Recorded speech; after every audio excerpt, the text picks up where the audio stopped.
জামাই ষষ্ঠী উপলক্ষে আজকেও বেরিয়েছিলাম বাজারে, কারণ আগের ব্লগে তো আশা করি তোমরা দেখেছো বাবা আর ভাইয়েরই শুধু নেওয়া হয়েছিল, সেই জন্যই আজকে বেরিয়েছিলাম মামিদের জন্য কেনাকাটা করতে। হ্যালো সবাইকে, সবাই কেমন আছো? আশা করছি সবাই ভালো আছো আর আমিও ভীষণ ভালো আছি। শুক্রবারের সকালের ব্লগটা তো আশা করি সকলেই দেখে নিয়েছো। আজকে শেয়ার করব সন্ধ্যে থেকে কি করলাম। এখন বাজে সন্ধ্যে 7টা মতো, দেখতেই পাচ্ছ রেডি হয়ে নিয়েছি। রাত্রে লাইটের আলোতে মাছগুলোকে এত সুন্দর লাগছিল যে তোমাদের সাথে শেয়ার না করে আর থাকতে পারলাম না। তবে সব মাছগুলো একসাথে থাকলে আরো বেশি ভালো লাগতো, কিন্তু কিচ্ছু করার নেই, কারণ সব মাছ এক জায়গায় থাকলে ওরা নিজেদের মধ্যে মারামারি করছে। তো সেই জন্য এই যে এই দুটোকে আলাদাভাবে রাখা হয়েছে। আর এমনিতেও এই দুটোর মধ্যে একটা মাছ প্রচন্ড অসুস্থ হয়ে গেছিল, তবে এখন অনেকটাই ঠিকঠাক আছে। আর এই মাছের ভিডিও করতে গিয়ে তোমাদের দাদা ভাইয়ের তো পাওয়ার ব্যাংক একদম জলে পড়ে যায়। হোক, আমি আর মা দুজন মিলে এখন বেরিয়ে পড়েছি আর সোজা চলে এসেছি প্রথমে দিদির পার্লারে। আগের ব্লগ দেখে আশা করি অনেকে জেনে গেছো। আর একদিন বাদেই যাচ্ছি আমি বাবার বাড়ি। আর ষষ্ঠীর আগে যেহেতু যাচ্ছি, তো ষষ্ঠী পার করেই একদম আসবো, তো সেই জন্যই আরো পার্লারে আসা। আর আজকে আরো এসেছিলাম মেন হেয়ার কাট করতে। খুব অল্প পরিমাণে দিদিকে কাটতে বলেছিলাম, কারণ চুলের ডগাগুলো একটু এবড়ো খেবড়ো হয়ে গেছিল, তো সেটা মেন ঠিকঠাক করতেই এসেছিলাম। পার্লারের কাজ কমপ্লিট হয়ে গেলে আমরা চলে এসেছি সোজা শাড়ির দোকানে। আর কটা দিন বাদেই যেহেতু জামাই ষষ্ঠী, তো সেই উপলক্ষেই কিন্তু আজকে মামিদের জন্য শাড়ি কেনার জন্যই এসেছি। আগের দিন তো বেরিয়েছিলাম তোমাদের দাদা ভাইয়ের সাথে, সেদিন বাবার আর ভাইয়ের জন্য কিনেছি। আর আজকে যেহেতু শাড়ির ব্যাপার, তো সেই জন্যই আরো মায়ের সাথেই এসেছি। কয়েকদিন আগের হয়তো ভিডিওতে তোমরা দেখেছিলে এই দাদার দোকান থেকেই কিন্তু গিফটের শাড়ি নিয়ে গেছিলাম। তার সাথে সেদিন আমার শাশুড়ি মাও একটা শাড়ি নিয়েছিল। সেদিনের প্রত্যেকটা কালেকশনই ছিল ভীষণ সুন্দর। তবে আর কটা দিন বাদেই যেহেতু ষষ্ঠী, তো সেই জন্যই বেশিরভাগ ভালো ভালো কালেকশনই বেরিয়ে গেছে। আবার তার মধ্যে থেকে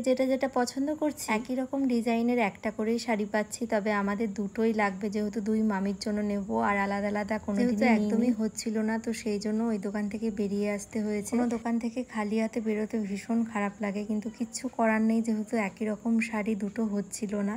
তো তারপর আর একটা দোকানে চলে এসেছি। এখানে আসার পর দেখি দোকান বন্ধ ছিল, যেহেতু আজকে শুক্রবার ছিল, আর শুক্রবারে আমাদের বেশিরভাগ বাজারটাই বন্ধ থাকে। তবে আমরা ভেবেছিলাম সামনেই যেহেতু জামাই ষষ্ঠী, তো খোলা থাকতে পারে, তবে এসে দেখি বন্ধ ছিল। তারপর মা আবার ফোন করে ডেকে নিয়ে আসে, তাও মিনিমাম 30 থেকে 40 মিনিট আমাদেরকে বাইরে বসে থাকতে হয়েছে। তো যাই হোক, এখানে এসেও প্রথম দিকে যেই শাড়িগুলো দেখায় মোটামুটি কোনোটাই খুব একটা পছন্দ হচ্ছিল না। প্রথমে তো হ্যান্ডলুম আর অর্গেঞ্জার দেখেছি, তারপরে একটা মঙ্গলগিরিও দেখলাম। আর এখন যে শাড়িগুলো দেখছি এগুলো হচ্ছে বাংলাদেশি তাঁত। তার সাথে আরো কিছু নাম বলেছিল, ঠিক মনে পড়ছে না। তোমরা যদি কেউ জেনে থাকো অবশ্যই কমেন্ট করে জানিও। শাড়িটার কাপড়টাও ভালো ছিল, তার সাথে যেহেতু পাড় দেওয়া ছিল, তো সেই জন্যই আরো বেশি ভালো লাগছিল। অলরেডি কিন্তু শাড়িগুলোর অনেক কটা কালার দেখে নিয়েছে, আর প্রত্যেকটা কালারই ভীষণ সুন্দর ছিল, তো সেই জন্য আমরা একটু কনফিউশনে পড়ে গেছিলাম কোনটা ছেড়ে কোনটা নেওয়া যায়। আর অবভিয়াসলি ব্ল্যাক কালারটা তো সবসময়ই সুন্দর, তবে এই সেম কালারের সেম শাড়ি আমার মায়ের আছে, সেই জন্যই তোমাদের দাদাভাই বললো এই কালারটা বাদে যে দুটো ইচ্ছা না। আমি দেখো কাজ না পেয়ে সব শাড়িগুলো হাতের উপরে সাজিয়ে সাজিয়ে দেখছিলাম